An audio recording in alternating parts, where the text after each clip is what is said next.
विधानसभा निवडणुकीचे निकाल घोषित झालेले आहे आणि या निकालानंतर आता जे काही निकाल आलेले आहेत ते महायुतीच्या आणि विशेष करून भाजपच्या बाजूने आलेलं आहे। त्यामुळे ते या निकालाचं विश्लेषण करत असताना याची क्रेडिट कोणाला द्यायची हा प्रश्न उभा आहे। खरं तर लाडकी बहीण असेल, कटेंगे तो बटेंगे, एक है तो सैफ है सारखे मुद्दे असेल किंवा तिसरं म्हणजे राष्ट्रीय स्वयंसेवक संघानं 100% मतदान आणि हिंदू विचारांसाठी मतदान हे जे मोहीम राबविली होती त्याचं यश आहे का, अशा वेगवेगळ्या चर्चा रंगत आहेत। मात्र आपल्यासोबत राष्ट्रीय स्वयंसेवक संघाचे ज्येष्ठ स्वयंसेवक आणि विश्व हिंदू परिषदेचे पदाधिकारी आहेत अनिल सांबरेजी।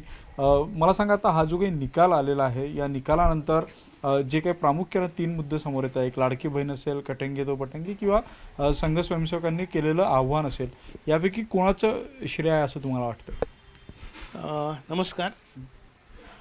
एकतर हे अशी जे काही एक सामाजिक घटना घडते त्याला अनेक वेगवेगळे मुद्दे पैलू त्याला मस्त असतात आणि त्याचं विश्लेषण त्या अर्थाने खरोखर कठीण असतं। पण जे सकृतदर्शिनी आपल्याला जाणवतं आणि ढोबळ मानाने म्हणूया तर मला असं वाटतं की हिंदू समाजाच्या मनात जे काही ऑब्झर्वेशनमय असलेले विचार होते जे तसे बाहेर येत नव्हते किंवा वोकल होत नव्हते, असा सर्वसामान्य हिंदू समाजाच्या मनातल्या भावनांना योगींची जी बटेंगे तो कटेंगे और मोदींजींचं एक है तो सेफ है या 2 घोषणांनी मला वाटते त्यांच्या भावनांना वाट करून दिली आणि त्यामुळे त्यांच्या मनातले भाव सगळे वर आले आणि व्होकल नसणारा, सक्रिय नसणारा जो हिंदू समाज होता तो हिंदू समाज या निमित्ताने सजग झाला, जागृत झाला, सक्रिय झाला। हा पहिला मुद्दा आहे। दुसरा मुद्दा असा की या सक्रियतेला वाट करून देण्याचं काम हे संघ स्वयंसेवक आणि ज्याला आपण सक्रिय कार्यकर्ते म्हणूया सगळ्या प्रकारचे हिंदू समाजाचे त्यांनी केलं। त्यांची भूमिका एवढीच आहे की हिंदू समाजाचं याला वाट करून एक पद्धतशीरपणे त्याचं चॅनलाइज करणे हे संघाच्या किंवा स्वयंसेवकांनी केलं। हा नंबर 2। आणि नंबर 3 मी असं म्हणेल की ज्याला लाडली बहीण आहे किंवा सरकारच्या योजना आहेत किंवा बाकी ज्याला विकासात्मक गोष्टी म्हणतो, हा विकासात्मक गोष्टी 3 अशा 3 मोहिनी हे अकल्पित, भूतपूर्व आणि कोणालाही ज्याचा अंदाज आला नाही असं एक यश या हिंदू विचारधारेच्या नेतृत्वाला मिळालं। तुम्ही हे सगळं म्हणता आहात, मात्र आपण काही महिन्यांअगोदर पाहिलं होतं की JP नड्डा यांनी म्हटलं होतं की आता आम्हाला संघाची गरज राहिलेली नाही आहे। नंतर संघाकडून दत्तात्रय होसबळे यांनी म्हटलं होतं की भाजप हा आमचाच एक परिवार आहे। याचा एक फटका बसल्यानंतर आता या विधानसभेत संघ स्वयंसेवकांची मेहनत आणि संघाने एकदा पटवून दिलेला आहे का की संघाशिवाय भाजपला सत्ता शक्य आहे म्हणून? नाही, मी म्हणजे हे जे हा जो तर्क आहे दोन्ही बाजूचा हा मला पटत नाही। याचं कारण असं आहे की जसं कोणत्याही वडिलांना असं वाटतं की आपला मुलगा तरुण झाल्यावर स्वयंपूर्ण व्हावा, वडिलांवर अवलंबून असू नये, आणि कोणत्याही मुलाला असंच वाटतं की मी वडील माझ्या पाठीशी आहेतच पण मी माझा संसार माझ्याच पद्धतीने माझ्या ताकदीवर केला पाहिजे, अशी संघ आणि साधारणतः संघ प्रेरित संस्थांची असते। त्यामुळे दाखवून देणं किंवा असं काही नाही आहे, दोन्ही बाजूनी असं मुळीच नाही आहे। पण लोकसभा आणि आत्ताच्या याच्यामध्ये आपल्याला कदाचित असं म्हणता येईल की जेवढी संघटनात्मक ताकद भाजपच्या कार्यकर्त्यांनी लावायला पाहिजे होती ती लावली गेली नाही, त्याचा परिणाम हा त्यांना दिसून आला। आणि संघाचं दरवेळेला हे सांगणं आहे की तुम्ही काही करा, किती करा, पद्धतशीर नियोजन पद्धतीने आणि संघटना या विषयाकडे दुर्लक्ष करू नका। दुर्लक्ष कराल तर त्याचा फटका बसतोच। हे आत्ता असं म्हणूया की कृतीने दाखवून दिलेलं आहे की संघटनात बाजूनी काम केलं तर यश मिळतं, संघटनात बाजूनी काम नाही केलं तर यश मिळत नाही, असं आपण याच्याकडे पाहिलं पाहिजे। म्हणजे एक प्रकारे सत्तेत असताना भाजप जो काही इन्कमिंगवर जोर द्यायचा किंवा इतर गोष्टींवर जोर द्यायचा त्याचा फटका भाजपला बसला असं म्हणायला पाहिजे? बिलकुल म्हणायला पाहिजे। याचं कारणच असं आहे की माणूस जेव्हा विपरीत परिस्थिती असतो तर तो अतिशय संघर्षशील असतो, तेव्हा तो जास्त फायटिंग मोडमध्ये असतो, आणि जेव्हा थोडीशी अनुकूलता प्राप्त होते, साधन संपत्तीच्या दृष्टीने असते, तर तो लोकांना ग्रँटेड घेतो की हो होऊन जाईल सहज. तो स्वतःच विसरून जातो की आपण कोणते कष्ट केल्यामुळे आपण इथपर्यंत पोहोचलो. त्यामुळे हे कोणत्याही पक्षासाठी संघटनेसाठी हे तत्त्व लागू आहे. आणि त्यामुळे सतत सज्ज राहणं, सतर्क राहणं आणि सक्रिय राहणं हाच कामाचा आधार, यशाचा आधार असतो. संघ स्वयंसेवकांची मेहनत नक्कीच नाकारता येणार नाही, पण राज्यभरामध्ये हा किती विस्तार होता, किती त्याच्यात सक्रिय होता आणि आव्हान केलं 100% आणि हिंदू विचारांच्या बाजूनी, त्या आव्हानाला नागरिकांनी प्रतिसाद दिला असं म्हणायचं का?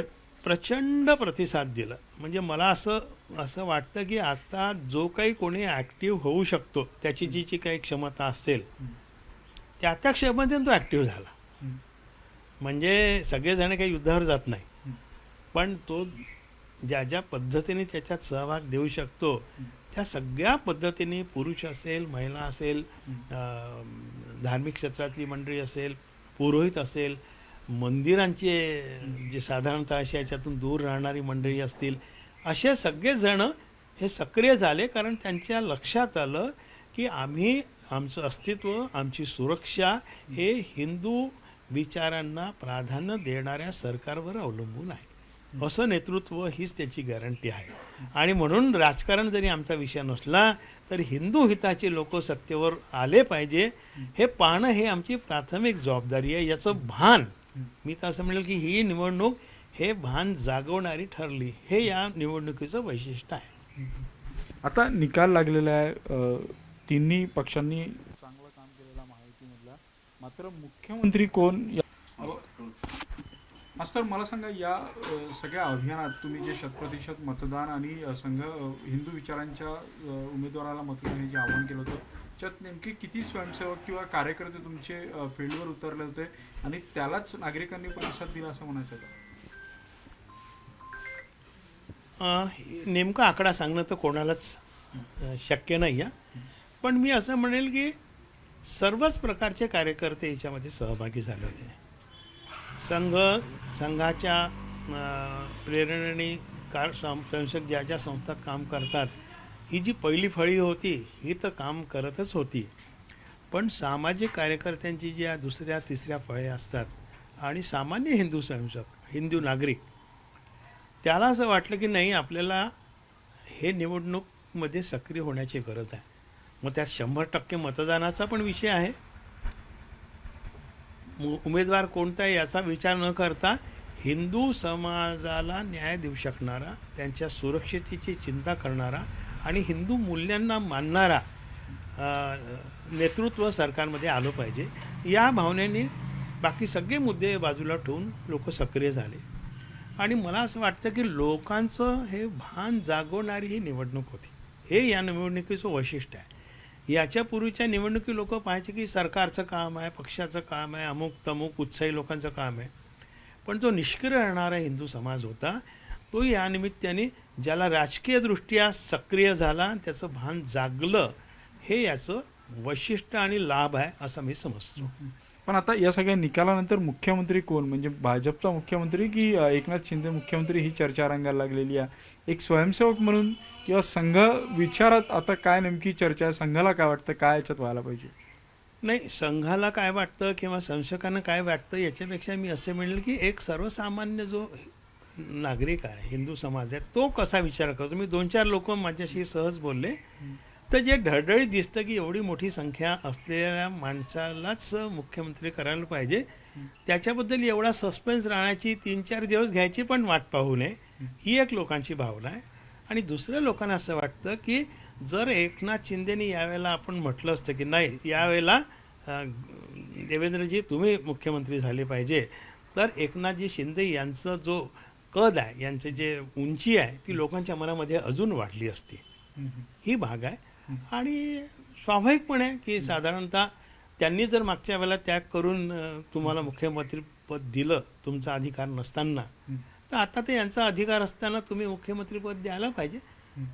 कोणावरही अन्याय होऊ नये असं सर्वसामान्य माणसाला जे वाटत असतं, तीच भावना आता सर्वत्र आहे. पण संघ स्वयंसेवकांना हेच वाटत असेल, तुम्ही जेव्हा संघात काम करता तर तुम्ही लोकांना भेटता, त्यावेळी संघ स्वयंसेवकांची हेच मत आहे? संघ स्वयंसेवक हा हिंदू समाजाचा वेबपेक्षा वेगळा थोडी आहे, काही वेगळी कॅटेगरी नाही आहे ना, तो हिंदू समाजाचाच भाग आहे. त्यामुळे जे हिंदू समाजाला वाटतं तेच स्वयंसेवक म्हणून त्यालाही वाटतं. नाही, कारण याच्यासाठी हा प्रश्न महत्त्वाचा आहे, कारण तुम्ही ग्राउंडवर उतरलात, तुम्ही आव्हान केलं, तुम्हाला प्रतिसाद मिळाला आणि ज्यावेळी आता अशी निर्णायक भूमिका येते त्यावेळी साधारणतः कार्यकर्त्यांचं काय मत आहे, खालच्या तळागाळातलं काय मत आहे, हे महत्त्वाचं.